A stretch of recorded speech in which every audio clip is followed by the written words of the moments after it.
discussão acerca de alguns problemas gerados pela filosofia do Platão. Tá? Então, a minha proposta hoje é fazer uma espécie de indicações possíveis do que poderia, afinal, ser uma proposta de solução para alguns problemas que a filosofia platônica coloca. E aí, o que a filosofia platônica coloca como problema? Então, eu vou trazer esses problemas para vocês. Alguns já conhecem, outros não, e aí depois eu tento encaixar isso dentro dessa investigação que eu estou fazendo. E quais são os problemas que a filosofia do Platão levanta? Ela levanta o problema de, afinal, ser escrita e não ser escrita. Tá? A filosofia do Platão, a gente sabe que é toda ela escrita em diálogos, e a primeira evidência que a gente percebe é que o diálogo é um gênero literário, construído pelo próprio Platão e pelos seguidores de Sócrates. Isso situa o Platão como filósofo, também como um escritor. Né? A gente tem aí a atividade de um filósofo que exerce a filosofia no exato momento em que também está sendo um escritor, portanto um literato. Tá? É sobre esse enfoque que eu queria fazer a nossa apresentação de hoje. Por quê? Porque, embora o Platão se dedique a fazer literatura por meio do diálogo, por meio desse gênero literário que ele cria, ele não resume a filosofia dele ao diálogo, ele não resume a filosofia dele à literatura. Né? É muito conhecida a tal das doutrinas não escritas do Platão, que ele teria deixado subentendido na carta 7ª, que é uma carta da autoria dele, supõe-se, e também por meio de alguns testemunhos vindos de Aristóteles e de outros acadêmicos, que o Platão, na verdade, só escreveu sobre aquilo que ele achava menos importante. E aí, que problema que a gente tem? Afinal, porque o que se conservou de Platão é exatamente aquilo que ele achava como menos importante, ou seja, os diálogos. Tá? E aí, portanto, literatura. Última análise, né? Ao mesmo tempo ele se dedica, e aí, claro, ele está se dedicando a uma coisa que ele acha que é menos importante filosoficamente. No entanto, ele faz com tanto esmero a ponto de morrer lidando com a reescrita, por exemplo, do primeiro livro da República. Né? Disse que, e aí é um testemunho do Aristóteles, que o Platão não só terminou escrevendo as leis, que é o último diálogo do Platão, mas ele constantemente reescrevia o primeiro livro da República. Né? Era um dos livros que ele mais se dedicava a reescrever. Ou seja, né, um filósofo que vê a atividade literária como menos importante em termos filosóficos, ele dedicou boa parte da sua vida a ser um literato. Né? Essa temática, assim, que me parece problemática, ela se intensifica na medida em que a gente pensa Platão como o grande primeiro filósofo do Ocidente. Tá? Ou seja, a filosofia nascida com Sócrates, sendo que o Sócrates nada escreveu, coloca em Platão uma figura central daquilo que nós herdamos como sendo filosofia. E isso que é herdado como sendo filosofia é herdado como sendo literatura, em última análise. E é herdado como sendo literatura como algo, afinal, não tão importante, segundo o próprio autor. Né? A gente tem um diálogo do Platão em que ele tematiza uma discussão sobre isso, que é o Fedro, em que ele vai problematizar a escrita em oposição à oralidade, para mostrar o seguinte, que a escrita é apenas uma cópia da oralidade. Né? O ensino oral ele é muito mais importante, muito mais valoroso, e portanto era aquilo para o qual ele se dedicava, e a escrita era algo menos importante, era na verdade um jogo, como o próprio Borges, que era um sofista, dizia. Né? A escrita nada mais é do que um jogo.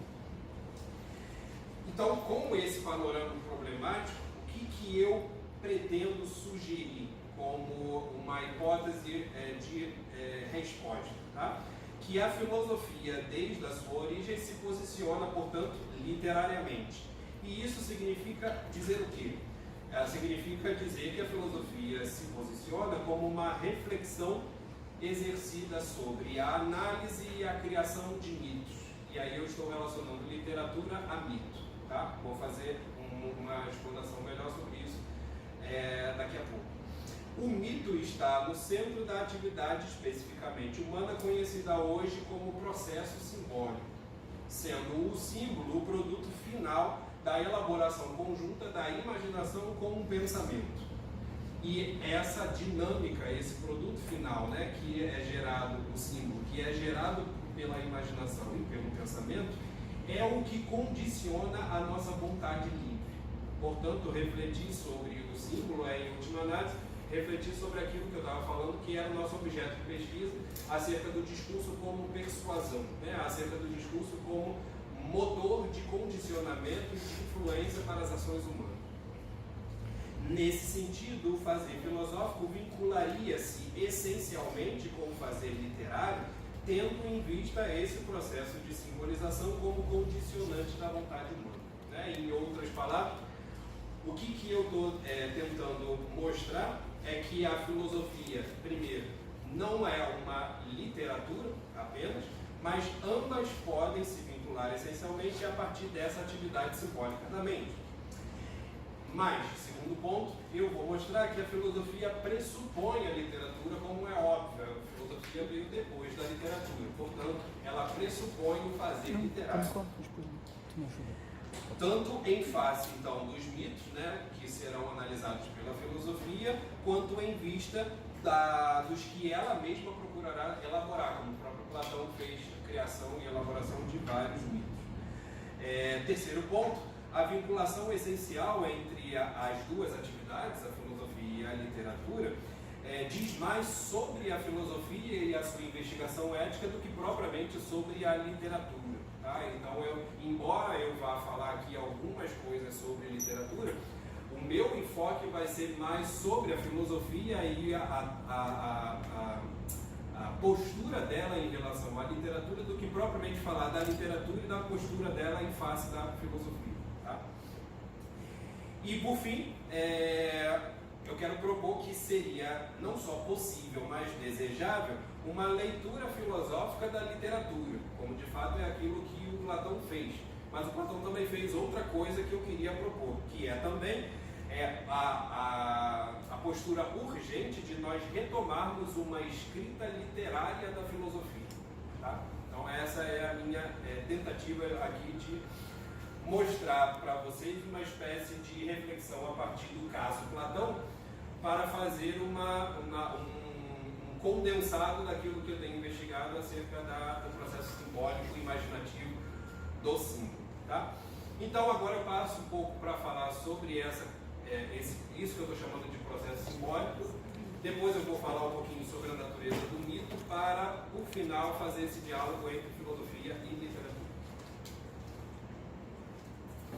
Com relação ao processo de imaginação, eu acho que eu não vou estar sendo anacrônico se eu me valer do que o Aristóteles faz no livro dele De Anima ou Peripsique, sobre a alma, em que ele fala, talvez seja, né, dentro da literatura ocidental, da filosofia ocidental, o primeiro que faz uma reflexão acerca da imaginação. Tá? A gente tem alguns indicativos do que o Platão imagina ser a imaginação, tá? Daquilo que o Platão pensa ser a imaginação, mas nada sistematizado como o Aristóteles fez.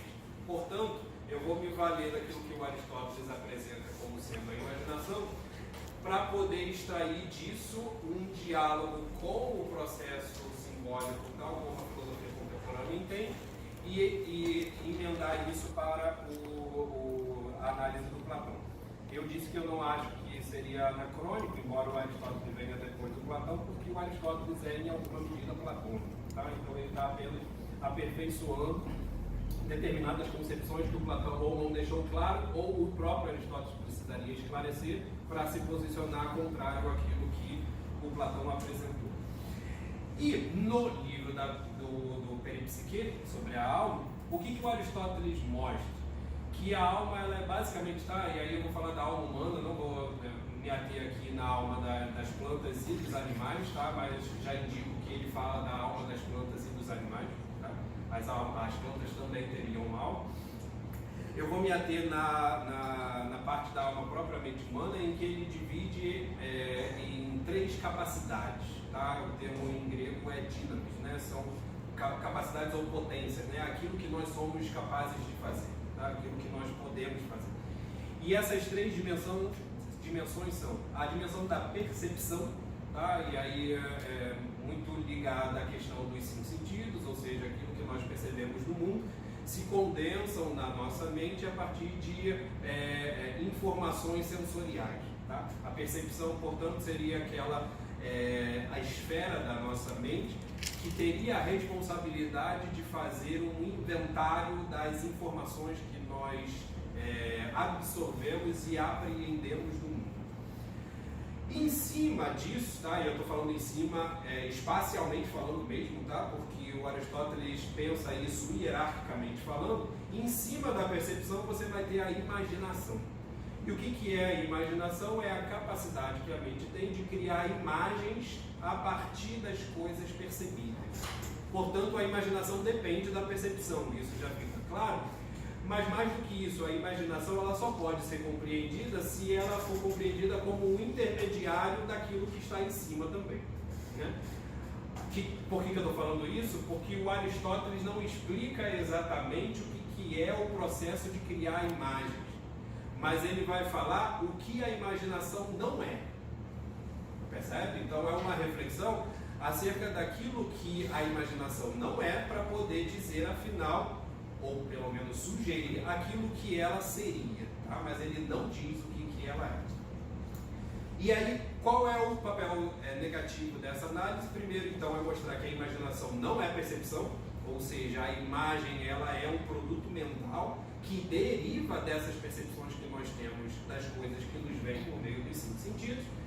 E ela também não é pensamento, que aí seria a terceira esfera da atividade mental. Né? Você tem a atividade da percepção, a atividade da imaginação, que está intermediária, e a atividade do pensamento, né? Que a gente hoje chamaria de razão. Essa atividade do pensamento, ela lida com ideias e conceitos que não são necessariamente imagens. E aí o que são pensamentos e conceitos? São abstrações feitas a partir dessas imagens que a imaginação criou.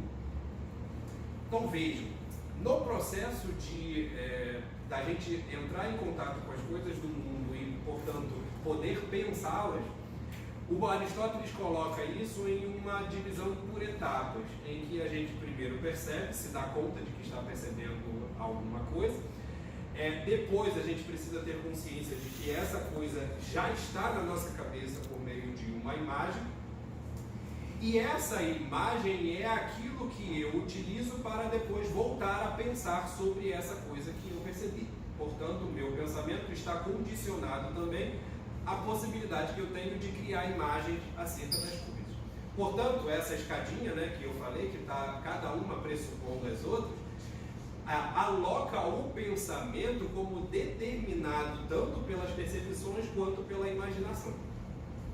Tá? Se a gente tivesse que criar uma imagem, eu sugeriria a imagem da pirâmide, em que na base a gente tem as percepções, ou seja, o grosso da informação que nos chega através da nossa experiência sensorial do mundo. Isso se afunila para a criação de imagens, portanto, de reproduções das coisas na nossa cabeça, e essas imagens vão ser abstraídas para gerar os conceitos, e portanto seria o pico da pirâmide, que seria propriamente parte da atividade do pensamento. Tá? Dá para compreender isso, basicamente? Bem, como Aristóteles não descreve o que é o processo de criar imagens, o que eu tento utilizar para poder fazer esta compreensão é o que se investiga hoje em dia e que se chama de processo simbólico. Tá? Não só a partir de estudos de religião comparada, mas também de psicologia, e aí a psicologia fazendo a relação tanto com a psicologia e a psicanálise, mas também com a ala da psicologia um pouco mais, eles chamam de a psicologia profunda, tá? Mas é uma psicologia que lida com determinações acerca do modo como nós pensamos. Eles vão chegar a uma certa reflexão de que a nossa mente possui uma capacidade que distingue a gente dos animais, qual seja a capacidade de produzir símbolos. E o que é um símbolo? É um signo conotativo. Tá? Um signo ele tem a capacidade de ser direto, portanto de ser literal, portanto de ser denotativo, né? Então, quando eu digo xícara, você já percebe que eu estou referindo esse signo, xícara, palavra, a este objeto, tá? E isso é direto, não existe intermediário e não existe multiplicidade de sentidos, tá? Isso não acontece com um símbolo, tá? Um símbolo, ele pode provir de um signo, mas a característica de um símbolo é ele ter uma multiplicidade de signos, inclusive de coisas que não necessariamente dizem respeito a um determinado objeto ao qual eu relaciono ele. Por exemplo, eu posso chamar essa xícara de salvação. Salvação, neste momento, está sendo um símbolo que eu estou usando para me referir a este objeto. Perceba, já não estou mais me referindo a ele diretamente, mas conotativamente. O que significa isso? Significa que eu estou atribuindo sentido a este objeto que está para além do que o objeto é. Tá legal? Dá para perceber essa diferença entre signo e símbolo? Portanto, a capacidade que nós... Isso vai dizer essa aula da filosofia e da psicologia de um modo geral, que os animais não são capazes de fazer. Os animais pensariam por meio de signos, e aí isso é muito comum de perceber em primatas e outros tipos de animais, mas eles não teriam essa capacidade simbólica, que muitas vezes atrapalha, inclusive, a nossa sobrevivência, né? Se a gente pensa em teoria da evolução, boa parte das espécies vão sendo pensadas em termos de adaptabilidade, né? Elas vão sobrevivendo porque vão se adaptando melhor ao ambiente, né? Vai dizer por exemplo, a Susan Leger, que é uma das autoras que eu utilizo, diz o seguinte: cientificamente a gente percebe que a capacidade simbólica muitas vezes atrapalha o homem do que propriamente ajuda. Por quê? Porque um gato não pararia para pensar, diante de uma comida com fome, que ele tem que fazer jejum, por exemplo. Nós podemos ter essa capacidade de dizer: não, eu vou fazer jejum e vou negar a comida. Por quê? Porque eu não quero me relacionar com este alimento que eu estou precisando agora. Eu estou imprimindo a esse objeto com o qual eu me relaciono um outro significado que não diz respeito diretamente ou denotativamente àquilo que ele me representaria para matar minha fome. Eu estou atribuindo a ele algo que eu devo evitar para poder buscar alguma outra coisa. Percebe? Isso, em alguma medida, pode gerar, por exemplo, a morte por anorexia, né? Como muitas às vezes acontece, né? Um animal dificilmente morreria por anorexia, né? Por quê? Porque ele não teria essa capacidade simbólica de evitar um determinado alimento em vista de um outro significado. Portanto, essa capacidade simbólica que nós temos, ou seja, de criar um símbolo, que é um signo multiplicado, ou multifacetado, ou ambíguo, se vocês preferirem, ou conotativo, tá? É essa capacidade simbólica que hoje em dia se percebe como uma possibilidade de descrever o funcionamento da mente humana, que eu atribuo, e aí é isso que eu faço, tá? Pelo menos é isso que eu estou tentando mostrar, que é aquilo que o Aristóteles chamava de processo de imaginação. Ou seja, o que eu estou querendo dizer é que aquilo que o Aristóteles não explicou, que é a imaginação como intermediária entre o pensamento e a percepção, é aquilo que hoje a filosofia explica como processo simbólico. Isso faz com que eu aproxime símbolo de imagem, né? Ou seja, aquilo que é o criador de imagens, em que a filosofia antiga chamava de imaginação, de fantasia, tá? O termo grego é fantasia. Isso que era produtor de imagens, hoje a gente diria que é um produtor de símbolos ou uma capacidade simbólica, tá?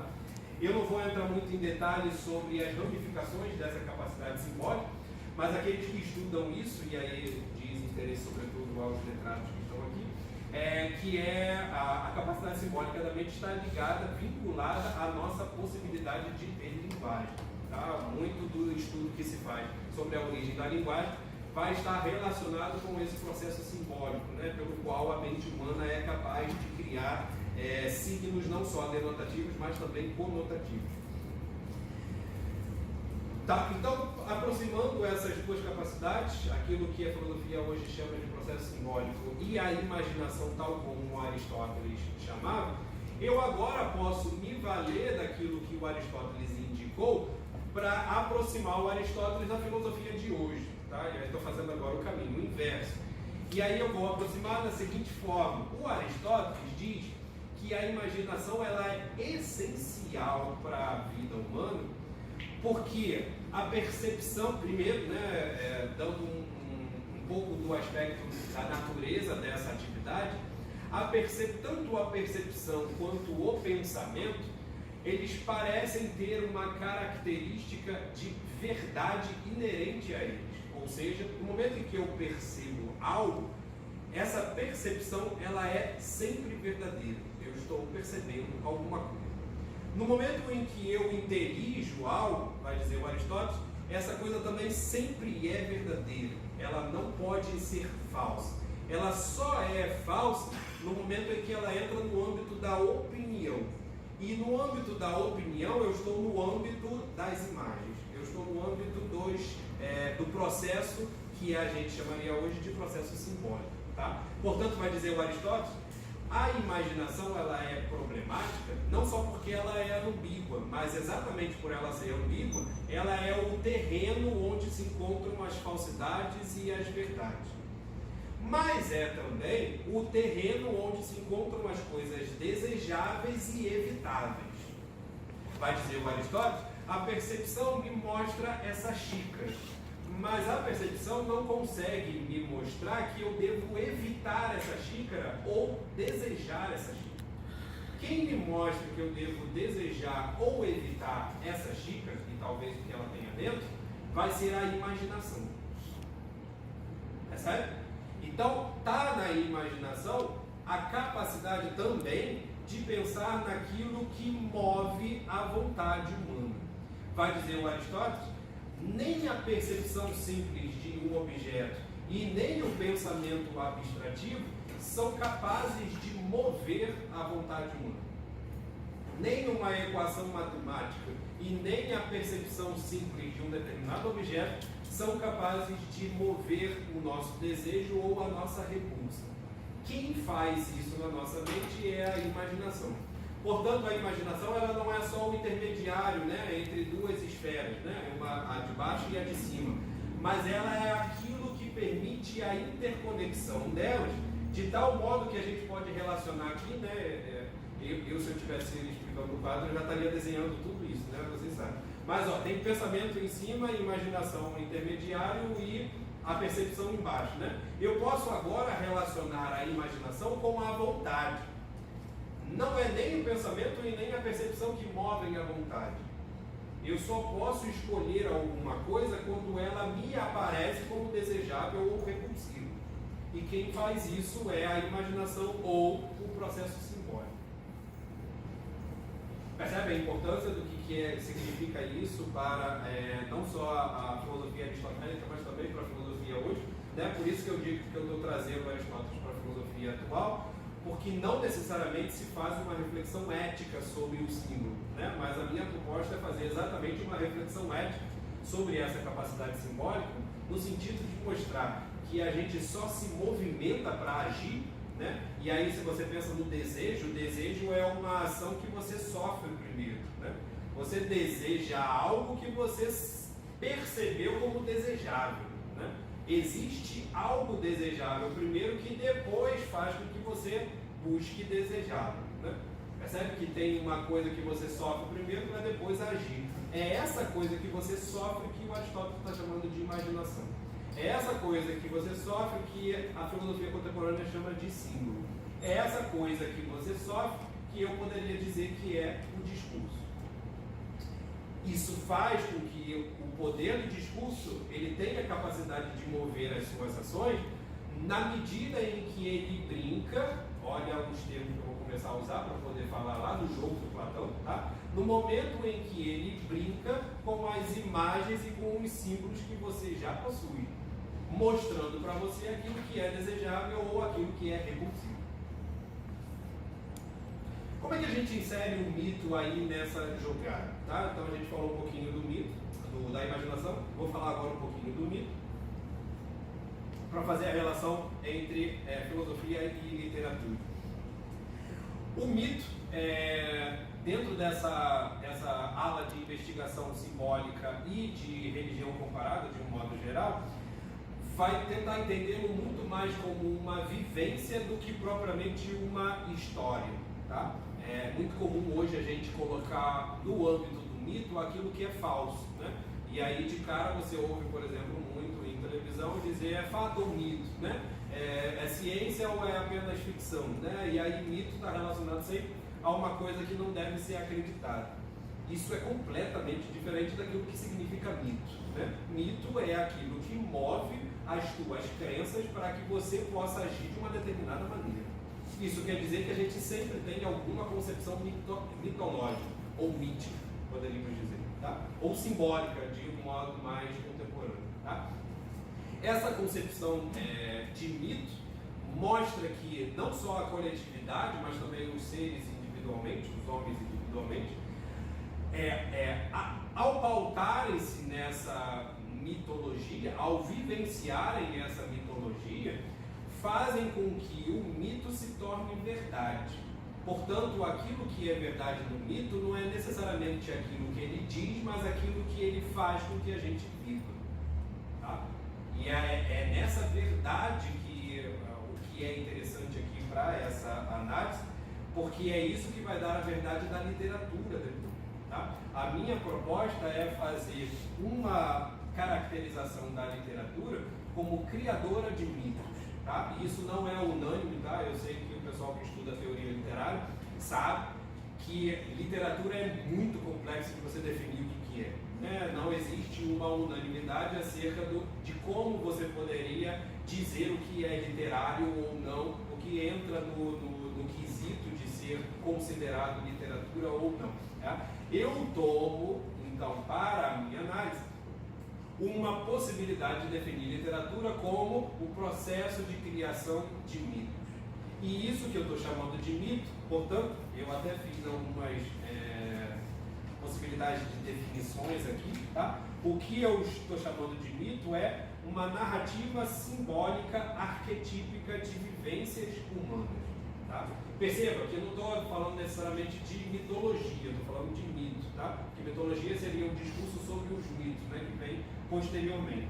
Mas o próprio mito, ou seja, aquele conjunto de símbolos e de crenças em relação aos quais nós somos determinados pelas nossas crenças, né, movidos pela nossa vontade, essa coisa que se chama de mito pode ser condensada numa definição que diz sobre uma narrativa simbólica arquetípica de uma determinada forma de vida, sobre um determinado tipo de comportamento, mas imediatamente sobre aquilo que deve ou não ser desejado e repudiado ou evitado.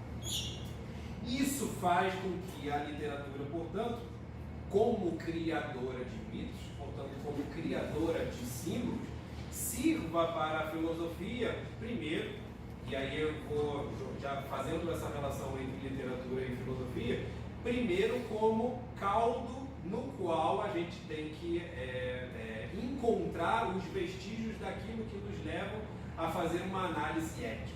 Tá? A minha intenção nesse diálogo é mostrar que a literatura deveria ser um dos primeiros caminhos da investigação propriamente ética acerca de qualquer cultura que a gente analise, inclusive a nossa. Né? Saber o que nós produzimos hoje em termos de literatura é o meio pelo qual nós temos de saber como as narrativas estão sendo construídas para elaborar determinadas crenças que sugerem aquilo que deve ser evitado e aquilo que deve ser desejado. É claro que no título da minha apresentação eu coloquei as artes, né? Vocês percebem que, de um modo geral, isso que serve para a literatura serve para as artes como um todo, porque as artes elas são simbólicas em sua criatividade, tá? Em seu processo de criação.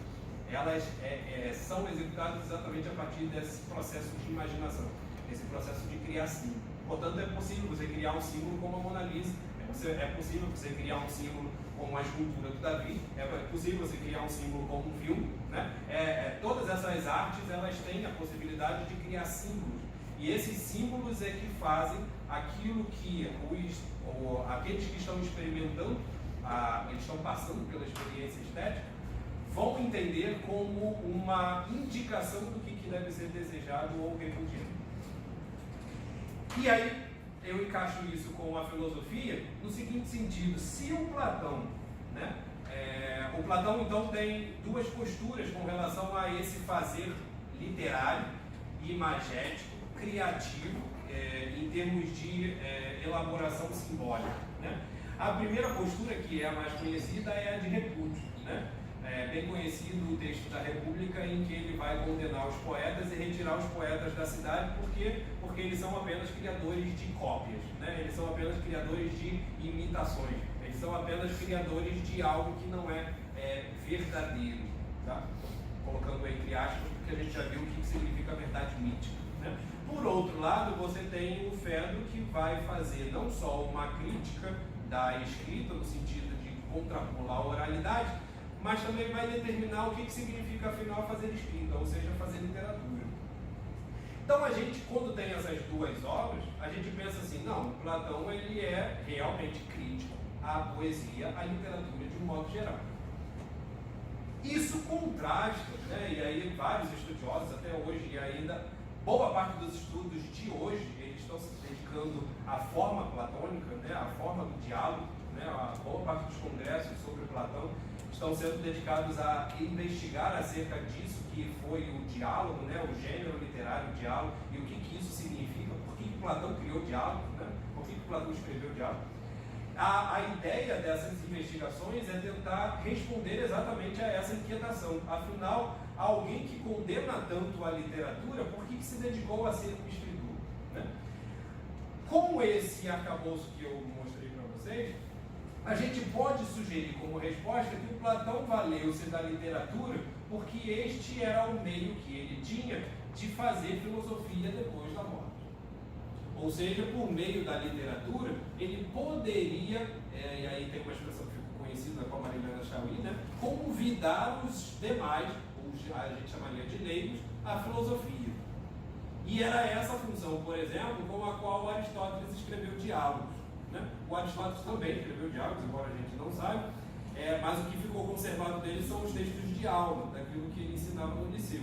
Os diálogos foram perdidos. Mas ele escrevia diálogos também. Qual era a função do diálogo para ele? Era a mesma do Platão, ou seja, convidar os leigos à filosofia. No momento em que eles entravam na escola, né, seja na academia platônica, seja no liceu aristotélico, eles iam encontrar o que era de fato a investigação filosófica. Isso na oralidade. Percebe, portanto, que a literatura seria uma espécie de abertura para a filosofia. O que eu estou chamando de convite para a filosofia é no sentido de mostrar que o fazer literário é o tipo de discurso que existia, e eu acho que ainda existe, né? Ele é a possibilidade que nós temos de discurso até hoje, de fazer com que aquele que ainda não está dentro das reflexões filosóficas, que ele seja, não vou dizer coagido, mas persuadido a refletir filosoficamente. A necessidade de, portanto, a literatura, de a filosofia se valer da literatura, é porque o discurso literário, o discurso da literatura é um meio que nós temos, e aí nós, estou dizendo filósofos, de convidar aqueles que não estão refletindo a produzirem determinadas reflexões acerca do que é desejável ou do que deve ser evitado. Isso faz com que a filosofia, de fato, entre na seara da literatura por meio da ética, tá? Ou seja, aquilo que o Platão faz na República é isso que eu estou propondo, né? Ele está fazendo uma condenação da poesia, não é necessariamente porque a poesia vai dizer cópia, né? É cópia da realidade. Não é exatamente por isso que a poesia é condenada. Ela é condenável porque move as paixões humanas a acreditarem que o mundo é daquela forma. E aí elas não estariam, na verdade, convidando a reflexão para uma outra dimensão, que é a dimensão do imaterial que o Platão estava interessado, ou o mundo das verdades inteligíveis. Quando Platão, portanto, se interessa pelo fazer literário, ele não está, primeiro, resumindo a filosofia à literatura, mas, segundo, ele está sugerindo que é necessário que a filosofia ou a reflexão filosófica passe pelo desenvolvimento literário, no sentido de construir e de criar mesmo mitos simbólicos que movam a reflexão dos leigos, né, daqueles que estão no âmbito externo à filosofia, para de fato refletirem eticamente acerca daquilo que é desejável e daquilo que deve ser evitado. Né? O papel da filosofia, né, e aí é muito contrário ao que se entende por filosofia hoje, no sentido mais conceitual, científico e administrativo do termo, a proposta platônica parece ser a de sugerir que o fazer filosófico por escrito, ele deveria ser fundamentalmente literário, ou seja, convidar a reflexão filosófica a partir de um desenvolvimento de mitos para mostrar aquilo que deve ser evitado e aquilo que deve ser desejado. É isso.